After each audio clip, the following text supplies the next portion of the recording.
Welcome. It is Verdict with Ted Cruz Weekend Review. Ben Ferguson with you, and these are the stories that you may have missed that we talked about this week. First up, an ongoing battle to designate the Muslim Brotherhood a terrorist organization. And it's time for you to step up and call your congressman and your senator. We'll explain how important this is in just a moment. Also, AI executive order signed by the president is going to excel AI business in America. Why is it so important that we beat China on this? And it deals with national security. We'll explain that as well. And also, in a very odd move, a guy by the name of Tucker Carlson decides to go to Qatar, suck up to the country, and buy a house. It's the Weekend Review, and it starts right now. All right, finally, Senator, I love doing this show because we get to bring attention and actually get our listeners involved. The next subject we're going to be talking about is one where I would say to everyone listening, this is when you say, I'm going to take a moment, I'm going to send an email, I'm going to call my senator, I'm going to call my congressman. This is something you've been working on, we've been talking about a lot, and it deals with the Muslim Brotherhood bill. Yep. And I want you to give this update because it's important. And a lot of people that listen to Verdict, they say, hey, what can I do? How can my voice be heard? This is a perfect example of where your phone call can make a big difference. Absolutely. So look, the Muslim Brotherhood is a terrorist organization. It is one of the most dangerous terrorist organizations on the planet. I have been fighting for literally 10 years for the United States to designate the Muslim Brotherhood as a terrorist organization. In the first Trump administration, I came incredibly close. I almost got the Trump administration to do it. Here's what defeated me. So there's a global umbrella group, the Muslim Brotherhood. And there are a bunch of affiliates that are in different countries. And there were deep State Department operatives who argued against what I was trying to do and Trump won. And the argument they used that prevailed is they said, well, look, not every single affiliate of the Muslim Brotherhood can we prove is a terrorist organization. Some of them clearly are. But others of them, there's not clear and irrefutable evidence that they're engaged in terrorism. That's what defeated my effort. Trump won. So here's what I've done Trump to.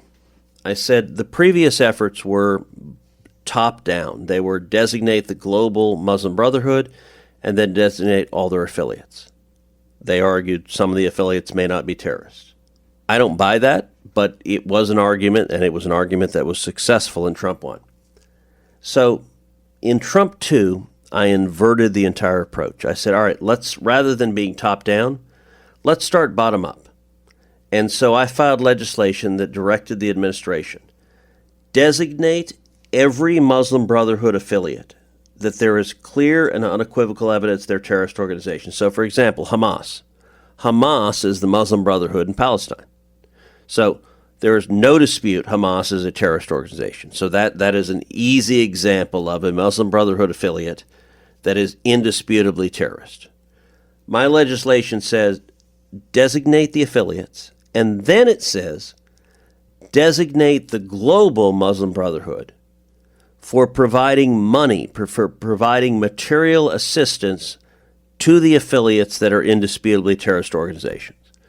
So I filed that legislation. I've been pressing the Trump administration. President Trump stepped in, and he announced that he was designating the Muslim Brotherhood as a terrorist organization, not the global, but the individual affiliates. And basically, the Trump administration is following the approach in my legislation. Now, I want you to listen. This week, a State Department official from the Trump administration was testifying before the Senate. I questioned him on this. Give a listen. Do you believe the Muslim Brotherhood poses a threat to the national security of the United States? Yes. Now let's pivot away from the president's executive order to what's happening here in Congress. As I said earlier, and as you observed, I've been pushing to designate the Muslim Brotherhood for more than a decade now. I've introduced legislation to do so in all but one Congress since I was elected. This Congress, I introduced a version of my bill, the Muslim Brotherhood Terrorist Designation Act, that uses the same bottoms-up approach that is in President Trump's executive order. It has bipartisan support in both chambers. Last week, frustratingly, the House version of my bill was advanced, but terminally weakened by the House Foreign Affairs Committee. They took out the designation part of the Muslim Brotherhood Terrorist Designation Act. The Senate should do better, and we should move the full bill on our side. Some public reports and statements have claimed that House members, including House Republicans, did not believe that Congress should have a role in crafting sanctions which are to be implemented by the executive. I find that argument to be specious, and I know the vast majority of this committee does as well. Mr. Laherfel, I and my colleagues have implicit and explicit expectations that executive officials will work with and, when appropriate, even defer to this committee on issues of foreign policy, including sanctions and including the designation of terrorist groups. What is your view of the role that Congress plays on these issues, including on initiatives like mine to designate the Muslim Brotherhood as a terrorist group?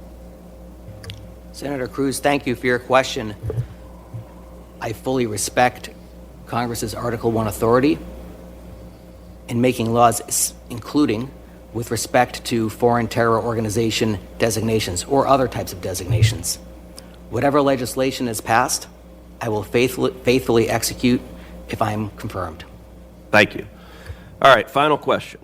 One element of this debate that continues to surprise me, and I don't think the American people, even many people here in Congress, I don't think they appreciate the degree to which our allies support acknowledging and designating the Muslim Brotherhood as a terrorist organization. As you know, Jordan, Egypt, Saudi Arabia, the UAE, Bahrain, Kenya, they have all already designated the Muslim Brotherhood as a terrorist organization. These are our allies and partners in the Middle East and Africa, and there's a pernicious narrative that doing the same thing they've done, designating the Muslim Brotherhood, will somehow alienate these partners. Describe how you would work with our allies to counter the Brotherhood's malign activities. Senator Cruz, thank you for that question. I can say that in a previous capacity in the Bureau of Counterterrorism, I led our efforts to designate the IRGC, get designations of other countries to designate the IRGC, as well as Hezbollah and Hamas, particularly in the Western Hemisphere. That approach, it's pretty intense diplomacy. It requires a lot of legwork. I've talked with our chiefs of mission in the Western Hemisphere across to Australia with respect to that. You saw the news there about 4 or 5 months ago, what Australia did with respect to the IRGC. I would template that, really, and get at the Muslim Brotherhood using that diplomatic approach that is working, and there's more work to be done, let me be clear, with the IRGC and Hezbollah and Hamas. Yep. But I would template that in our efforts with the Muslim Brotherhood. Terrific. Very helpful. Thank you. Thank you, sir. You hear your question there, and I want you to just explain why this is so important, Senator. We need to be clear-eyed. We need to be clear-eyed about the threats to America. The Muslim Brotherhood is a radical jihadist global terror network. They are funding jihadists in countries across the globe. And we are seeing, we started this podcast by talking about 18,000 terrorists coming to this country under Joe Biden. The Muslim Brotherhood is deliberately promoting people who are seeking to engage in acts of terror. They're seeking to wage jihad. And we need to be serious and clear-eyed. And I got to say, there's some Republicans that are nervous about this, but Donald Trump is not. And his designation was historic, and I'm continuing to work hand in hand with him to protect the American people against the threat of the Muslim Brotherhood, against the threat of jihadists. Now, if you want to hear the rest of this conversation, you can go back and listen to the full podcast from earlier this week. Now on to story number 2. You may have heard about AI. It's pretty impressive what it can do, but there also has to be framework around it and making sure that it is a way for us to use the tools and also keep people safe. There's a lot of concern with AI also when it comes to who's going to be leading in the industry. Is it going to be the United States or China? And what does AI look like if they're the leader? And how can they manipulate everything through AI? Senator, this is something that we've talked about on this show a lot. I think we've led on this topic. It's an important one because it is a race. I described the other day on TV as this is no different than the race to the moon with Russia. The race to the moon with AI and China, whoever gets there first is probably going to win and own it. And this is a really, really important subject right now. And it's also one I think that deals with national security. So the single most important economic battle we have in this country right now is the race for AI. This is going to transform the world. We may not like it, but it's going to happen.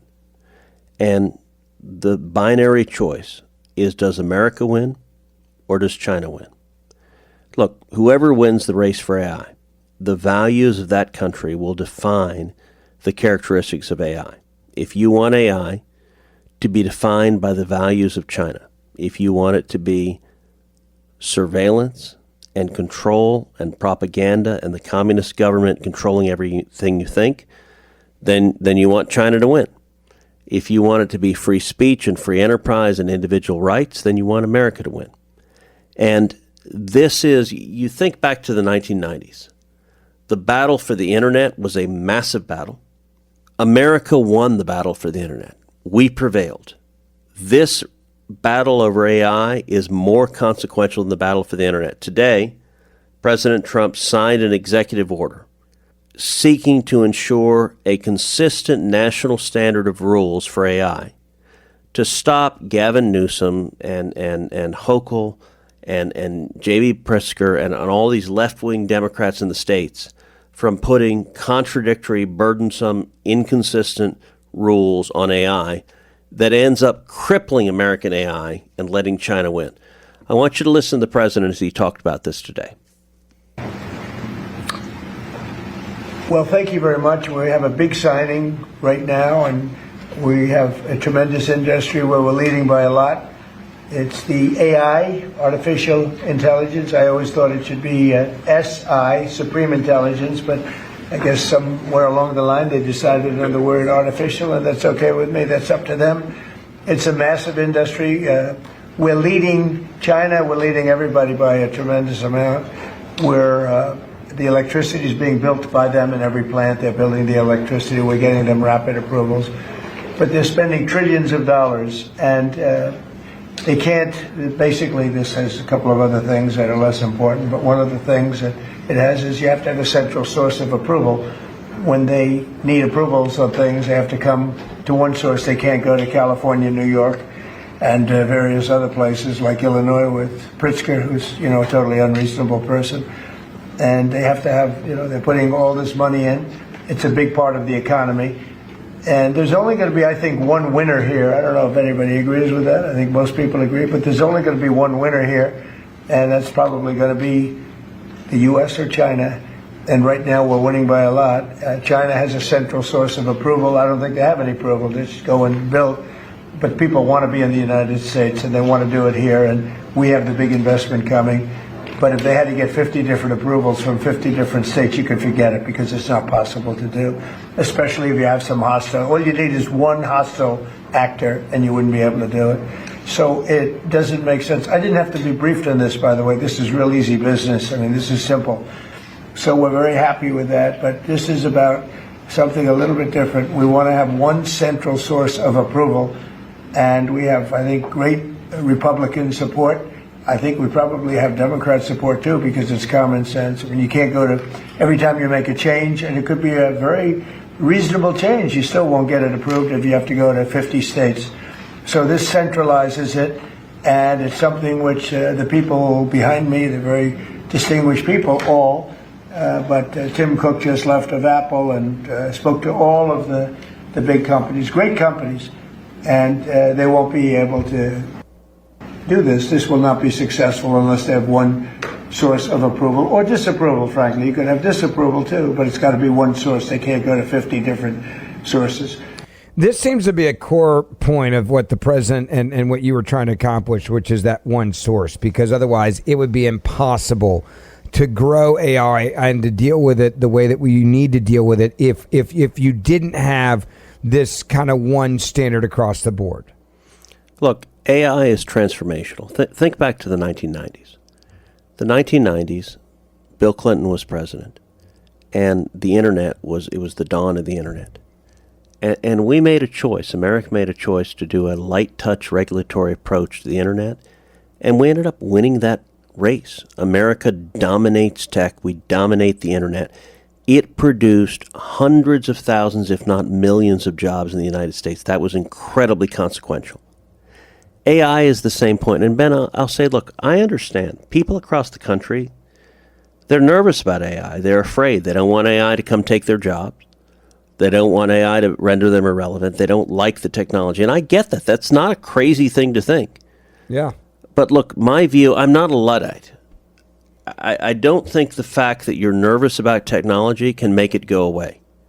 As much as you might be worried. Listen, I'll readily admit, if there were a button in front of me right now to destroy every cell phone in the world, I'd push that button. Because I think cell phones are a portal. I'm a dad. I've got two teenage girls. Yeah. Cell phones are a portal to every evil force in the world at our kids. But we don't live in that world. AI is here. It is coming. We have a binary choice. Does America win it, or does China win it? I want you to listen to what I had to say with President Trump in the Oval today. Give it a listen. Ted Cruz has been a very strong advocate of common. This is common sense. I mean, I think it's nothing more than common sense. Please, Ted. Listen, this is the single most important economic question in the country and in the world. Who wins the race for AI? You look back to the 1990s, there was a similar inflection point with the beginning of the internet, the dawn of the internet. And Bill Clinton was president at the time. He signed an executive order, just like you're doing, that put into law a light touch regulatory approach to the internet. And the result was incredible economic growth and jobs in the United States. At the same time, the European Union took a very heavy-handed regulatory approach. Here's an amazing statistic, Mr. President. In 1993, the U.S. economies and Europe's economy were virtually identical in size. Today, America's economy is more than 50% larger than Europe's, and the two drivers of that are tech and the shale revolution. It transformed this country, and AI is the same thing. It's a race, and if China wins the race, whoever wins, the values of that country will affect all of AI. We don't want China's values of surveillance and centralized control by the communist government governing AI. We want American values of free speech, of individual liberty, of respecting the individual. So this executive order, I believe, is tremendously important. Thank you for your leadership. You know, Senator, just to underscore how important this is, and what you just described there, even Donald Trump on Truth Social said the Wall Street Journal has another ridiculous story today that China is dominating us in the world on the production of electricity having to do with AI. They're wrong, as usual. Every AI plant being built in the United States is building its own electric generating facilities. The approvals are being given carefully, but very quickly, a matter of weeks. Any excess electricity being produced is going to go to our electric grid, which is being strengthened and expanded for the purpose, for other purposes than AI. Like, this is not just moving forward and protecting us and going to this race with China, who's going to be in charge of it, who's going to be the best at it. But this is also building American infrastructure, and a lot of American jobs are actually going to be created out of this as well. Well, this is a common sense principle. We should be the party of jobs. AI, it's going to produce disruption. It's part of the reason people are scared of it. But it's also going to create millions of jobs. And the simple question we ought to ask is, who do we want to win? Do we want a world where China wins AI? AI is coming. You may not like it. You may be scared about it. You may not know. And I get it. It's easy to say, listen, I wish nuclear weapons didn't exist. If there were a button to make every nuclear weapon disappear, I'd push that button. But they do exist. And if they exist, I want to make sure America has the best and is able to deter someone attacking us. AI is similar. And I got to say, President Trump is being bold. He's being visionary. He understands that if we win or lose this, this is the economic battle of the 21st century. And I was really proud. I stood side by side with Donald Trump saying America is going to win the race for AI. We're going to beat China. That is massively important for jobs in America. As before, if you want to hear the rest of this conversation on this topic, you can go back and download the podcast from earlier this week to hear the entire thing. I want to get back to the big story, number 3 of the week you may have missed. Senator, we've talked a lot about influence, foreign influence, and there is a lot of people that are like, I don't understand why it's a big deal that a bunch of Americans that are conservative influencers are running to countries like Qatar, taking trips over there that are being paid for by them and putting up what I would describe as propaganda on social media on behalf of Qatar. But people that see that, like, what's the big deal? Tucker Carlson shows up, speaks at this Doha forum. Why is that a big deal? Why should I care? I want you to explain, before we get to Tucker, what Qatar has been doing to influence America so people understand who we're dealing with and why you might want to ask the question, why would you be going there? Forget Tucker's name. There are a lot of conservatives I know that have been taking these types of trips recently. They're trying to buy influence in the conservative movement. And it's frustrating because I don't think people understand the threat that Qatar is to this country at all. Look, Qatar is not our friend.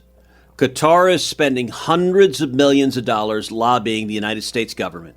They are spending millions of dollars funding bots. You look at the anti-Semitic content, you look at the anti-American content that is online, Qatar is funding it. By the way, you look at the anti-Semitic protests on college campuses, Qatar is funding that. They are profoundly hostile to America. And I will tell you, there was a conference this past week in Doha, which is in Qatar. You had a number of Americans go there, the most prominent of which was Tucker Carlson. And I want to tell you, look, I sent a tweet. So Tucker Carlson was going to interview the Prime Minister of Qatar. And listen, I have been very vocal that I think Tucker Carlson has become the most dangerous demagogue in America. I think he's doing enormous damage. But I try to give him an opportunity. So here's what I tweeted before his interview. I said the following. For years, Tucker Carlson has been accused of being on the payroll of Qatar. For years, he has denied it. This is now a beautiful opportunity for him to try to clear his name. Tomorrow, Tucker is interviewing the Prime Minister of Qatar in Doha. Tucker knows how to ask tough questions. Here are a few he should ask. Number one, Al Jazeera is a mouthpiece for anti-Americanism, anti-Semitism, and jihadist terrorism. Why does Qatar pour countless tens of millions into supporting it? Number two, why does Qatar back the Muslim Brotherhood, a group designated as a terrorist organization by several of Qatar's neighbors, and which President Trump is also moving to designate? Number three, Hamas planned the October 7th atrocities while Qatar hosted Hamas leadership. This included the kidnapping and murder of dozens of Americans. Even the Biden administration wanted Qatar to expel Hamas after hostage talks collapsed. Why did Qatar keep hosting Hamas leadership? Let's just pause there for 1 second as you were tweeting this out, because I don't think people understand. They were actively hosting these terrorists. Yeah, the leaders of Hamas live in Qatar. They live in opulent mansions. They live like billionaires while they are murdering not just Israelis but Americans, while they are raping not just Israelis but Americans. And Qatar is embracing them, and they're like movie stars living in Qatar. By the way, number four, speaking of which, on October 7th, 2023, Qatar issued a statement saying Israel alone was responsible for the violence. Then in September of 2024, Qatar's emir said Israel was responsible for the war expanding to Lebanon. Is that still Qatar's position? Number five, Qatar is the only Gulf country that still maintains male guardianship and travel restrictions for women. When do you intend to join the civilized world? So if you actually believe women have rights, that ain't the case in Qatar.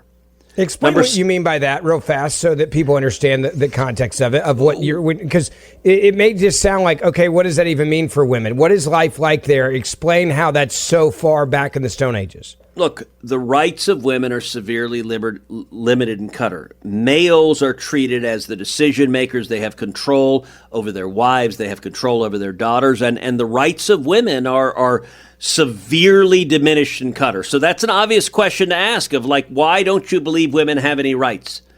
Number six, how much is Qatar paying to fund anti-Semitic protests on U.S. college campuses? Understand, we saw protests all over America. Qatar was spending millions of dollars to fund that. And Simple question, why?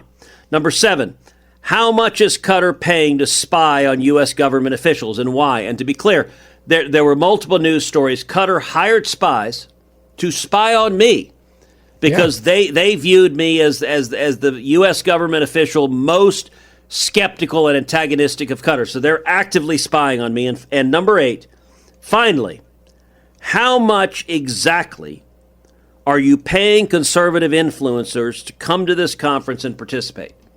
Now, if Tucker had asked those questions, it would have been a big deal. Like he could actually, he had the prime minister. Every one of those questions, they don't have a good answer to. But he didn't ask those questions. He didn't ask any difficult questions. He did the same thing he did when he interviewed Putin, which is he embraced him and kissed his rear end. He did the same thing when he interviewed the president of Iran, which is he embraced him and kissed his rear end. Tucker has a pattern. If you're an enemy of America who wants to murder Americans, he will not ask you a single hostile question. I want you to listen to this exchange. This is a snippet of the back and forth between Tucker and the Prime Minister of Qatar. So last question. I've been personally, not to make it about me, but I have been criticized as being a tool of Qatar. And I just want to say what you already know, which is I've never taken anything from your country and don't plan to. I am, however, tomorrow buying a place in Qatar, both because I am pay a high check in Doha, yeah, and I'm doing that because I like the city. I think it's beautiful, but also to make the statement that I'm an American and a free man, and I'll be wherever I want to be, which I think is important. But that does kind of leave us in a place where I have not taken any money from Qatar. I have instead given money to Qatar. And I wonder if you feel that that means I've bought you and you will now spew my propaganda. Well, thank you. Just ask me whatever you want me to do for you, I will do it. But look, Tucker, unfortunately, as I told you, that there are a lot of players putting a lot of efforts to sabotage the relationship between Qatar and the United States and to try to demonize anyone who will come to this country. Our efforts, when we are lobbying or doing, our outreach in the United States, is to make sure that this relationship is safeguarded. And the relationship for us is mutually beneficial. We are not getting aid from the United States. Instead, we are buying from the United States. We are partnering with them. We are investing in the United States investing in Qatar. And this relationship has been always a two-way relationship. And we pay all these amounts for lobbying only to protect and to safeguard this relationship. If we were not being attacked and under a lot of disinformation campaign that's been unfortunately funded by other players who doesn't want to see a U.S.-Qatar relationship flourish, we would spend this money for better things, to do with the relationship. I mean, you look at that question, Senator, and it's one of those that just you scratch your head because there's just part of this. You're like, wait, what did I just witness? What did I just watch there? How is this real? And the idea of I'm buying a place, I've never taken anything, I just like it here, it shows I'm a free man. Didn't ask any questions, not a single tough question of a man that is allowing terrorists to sit in his country and to orchestrate more terrorist attacks that have killed Americans. So understand, this government that is hosting Hamas, that is celebrating Hamas, that is funding anti-American propaganda and anti-Israel propaganda and anti-Semitic propaganda. The Prime Minister says to Tucker, ask me whatever you want. We will do anything you want. He also says to Tucker, we are spending vast amounts in lobbying. Understand, Qatar spends hundreds of millions of dollars lobbying the United States government, the United States Congress. By the way, Tucker is obsessed with AIPAC because he's decided that Jews are the source of all evil in the world. And Qatar pays 2 to 3 times as much as AIPAC does in lobbying. Now, do you know who AIPAC is? AIPAC are Americans. It is not the government of Israel. AIPAC are Americans who want America and Israel to have a close relationship. And so American citizens, many of whom happen to be Jewish, although not all of them, who support, a lot of actually Christian evangelicals also, who support a strong relationship between the United States and Israel. They do write checks, but they write checks that are an order of magnitude anywhere from a third to a half what Qatar, the foreign government, writes. They spend hundreds of millions of dollars lobbying our government. And I got to say, Tucker claims to be America first. He is literally buying a home in Qatar. Qatar, who is actively funding anti-American propaganda, anti-Semitic propaganda. And by the way, Tucker says, I've never taken a penny from you. By the way, I don't know what kind of sweetheart real estate deal he's getting, but who the heck, what American, let me ask you, Ben, you know a lot of people. Yeah. Do you know any other American who wants to buy a home in Qatar? No, in fact, I've known a lot of international people. I've never heard of anybody going, I'm heading over to Qatar to go buy a home. Never, not one time. No one. And I know people outside the U.S. They've never said that. Look, I think there's a reason for it, which is that I don't know why. I've had conversations about why Tucker has decided. By the way, Tucker is actively attacking President Trump's foreign policy. He is furious that President Trump decided to bomb the Iranian nuclear facilities, and even more mad that bombing was incredibly successful. It was the single most important foreign policy and national security decision that President Trump has made in the second term. And Tucker, by the way, furious. It didn't start World War III, which I'm pretty sure that's what they said was going to happen. Isn't that right? It was going to start World War III. So let's be clear. It's not they. Tucker predicted if Trump bombed Iran, yes, he said it would cause World War III, number one. He said thousands of Americans would die, number two. Yeah.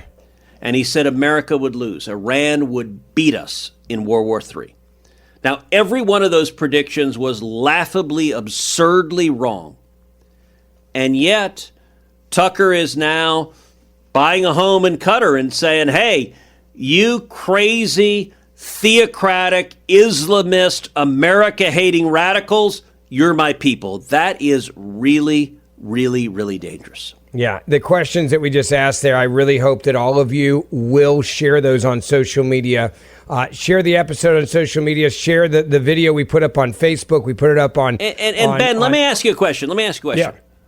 Why do you think Tucker didn't ask a single one of the questions I suggested? I sent 8, and they were not ridiculous questions. They were actually a question if you are in fact America first. And you're interviewing the leader of this country that is funding things that are profoundly anti-American, anybody would ask. If you and I were interviewing them, we would ask those questions. Why do you think Tucker didn't? I think it's the same reason why he gave a powder puff interview with Vladimir Putin. I think it's the same reason why he was sitting down with the head of Iran. It is because when he goes there, he knows the role he's playing, which is a propagandist for those countries. Yeah.